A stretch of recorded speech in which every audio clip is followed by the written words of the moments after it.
Sabi ni Nadine Lustre, hindi niya daw naiintindihan ng hype ng Metro Manila. So, basahin muna natin tong statement niya. Tapos, sabihin ko yung opinion ko. I find it weird na everyone wants to be in Manila. We are so cramped up in this city.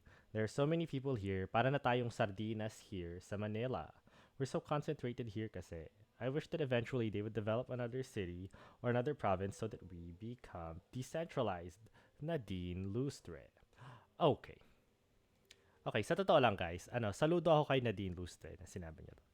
Kasi baka iniisip ng iba na parang superficial lang itong statement na to o iniisip lang na parang ayaw nyo lang yung vibe sa Metro Manila pero wala naman talaga siyang nararamdaman sa mga pinagdadaanan ng tao. But for me, malalim talaga yung statement niya. So kahit siya na mayaman, baka sakaling nakatira sa gated village, sa Corinthian Gardens, o di kaya sa Bel Air, nararamdaman niya pa rin ang pagkasiksik ng Metro Manila. Kasi parang meron na siyang awareness sa mga natin, mga katulad natin na mga middle class na mata pobre, o di kaya mga class D to E, mga ganon. I think she is aware. And for that, salute ako sa kanya talaga. Promise. Kasi it's a good thing na napansin niya to. Pagdating naman sa buhay sa NCR, ako personally, mas prefer ko talaga ang buhay sa city kaysa sa probinsya. Ako lang I can't speak for other people.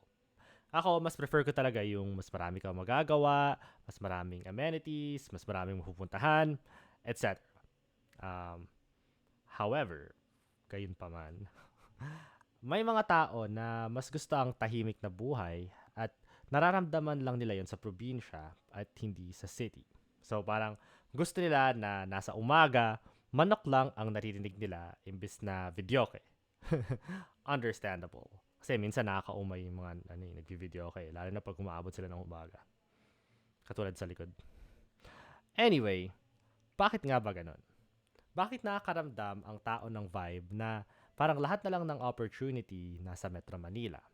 Lahat na lang ng mga trabaho na mataas ang sahod nasa Metro Manila. Lahat na lang ng mga pupuntahan nasa Metro Manila. Ang masasabi ko sa inyo, totoo yung hinala na yan. Tignan nyo itong statistic na to. Ayan Metro Manila, 8,400 a year. Cebu Island, 3,300 a year. Partida, parang hila pa yan pataas ng Cebu City. Ayan Cebu. Yan, yellow. Yellow na yellow. Ano pa ba? Buong Samar, ang masasabi ko na lang dyan, red? Diyos mio, Marimar. So, kita nyo na lang sa map na yan na meron talagang income disparity. Sorry, dito tayo. Yan. Meron talagang income disparity pagdating sa iba't ibang regions. So, nasaan ang hustisya dyan, guys? Kung ako lang talaga, tamang-tama yung sinabi ni Nadine eh. Dapat lang, ma-develop ang ibang probinsya. Dahil, yun nga, pag nakita mo itong graph na to, parang pinabayaan na lang yung ibang regions na mabulok. At yung, yung mga city doon, at yung mga, probinsya doon, hindi ma-develop. Parang wala lang. Hinayaan lang siya. Tama lang yung sinabi niya ni Nadine Lustre, kaugnay sa pagiging decentralized. So, balik tayo dito.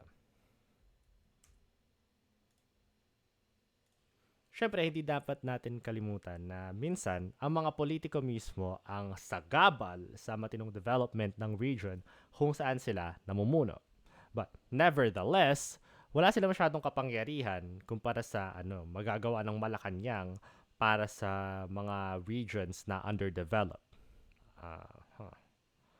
Ngayon, sa totoo lang guys, ayaw ko tong gawing political video. Basta, agree ako kay Nadine. At dapat may focus talaga yung mga underdeveloped regions. So, tama lang na sinasabi niya to.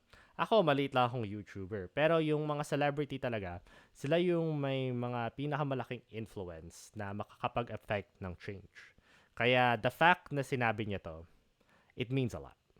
Anyway, Hans Marcon Marites reporting. Ano ang opinion tungkol dito? Pasensya na sana ko sa politics slant kasi alam kong pang chismis channel. Pero this is a topic that is close to my heart.